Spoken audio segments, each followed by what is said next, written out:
Good morning, everyone, and I'm delighted to be chairing this first panel on health challenges facing urban areas today. First, I want to congratulate Dean Ana Diaz-Rue on this and her team really for this really important meeting. It's so great to see leading School of Public Health put a marker down on urban health. It's very important.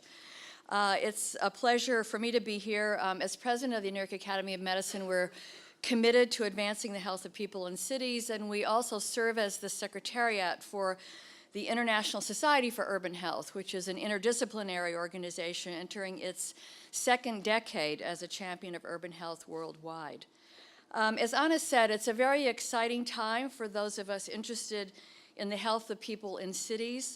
There is an urban goal, number 11, in the Sustainable Development Goals, which is to chart the future for this time all countries by the United Nations over the next 10 to 15 years.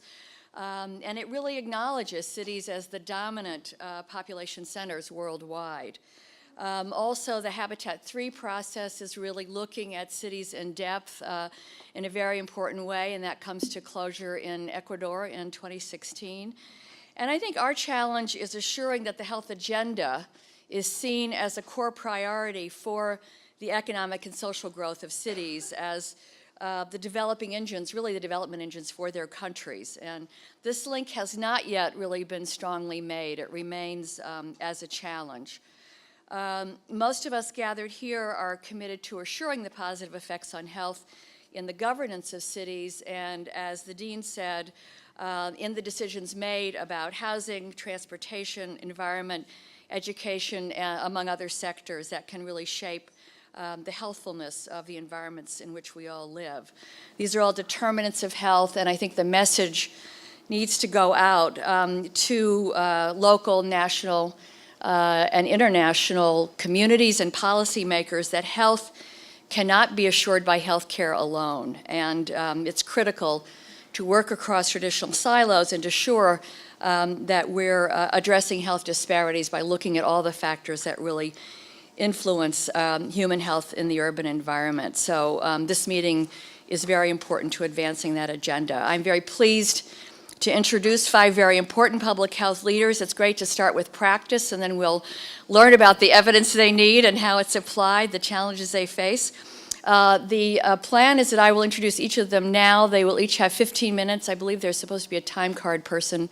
There she is, which will give them notice for 1 minute.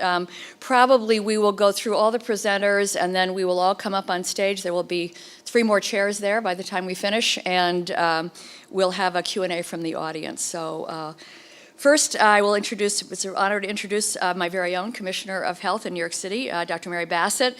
After beginning as a Deputy Commissioner for Health Promotion, she's now returned as Commissioner in 2014. She's in today's New York Times. You can see one of the elements of her broad public health agenda dealing with the issue of sodium. And she's also been deeply committed to place-based strategy and social justice and equity, setting up a Center for Health Equity in the Department of Public Health in the city of New York. Dr. James Bueller will follow her. He is Health Commissioner for the city of Philadelphia, and leads a wide array of public health programs addressing chronic diseases, maternal child health, environmental health, and also operates important safety net clinical services through community health centers and other direct service programs. And prior to becoming commissioner, he was at this esteemed institution, as I understand it. So you have an alum as leading the Philadelphia Public Health Department.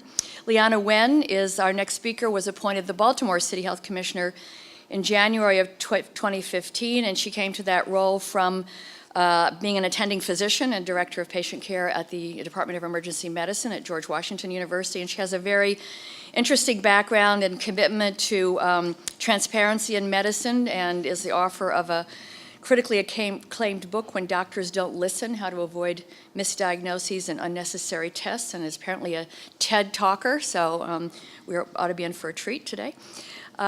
Mitchell Katz is the director of the Los Angeles County Department of Health Services, the second largest system in the nation, and before that he was the director of health for the city and county of San Francisco for 13 years, and obviously has been a longtime national champion in the area of HIV/AIDS. And finally, Dr. Carlos Santos Burgoa, who most recently is now at the George Washington University as Professor of Global Health Policy after 5 years at PAHO, where he actually was responsible for issuing the regional strategy for urban health in the Americas. And before that, he came to PAHO as having been Dean of the School of Public Health of Mexico at the National Institute of Public Health. So a fantastic panel, wide array of experience, and we're eager to hear how they're tackling their challenges. And we'll start with Dr. Bassett. Thank you.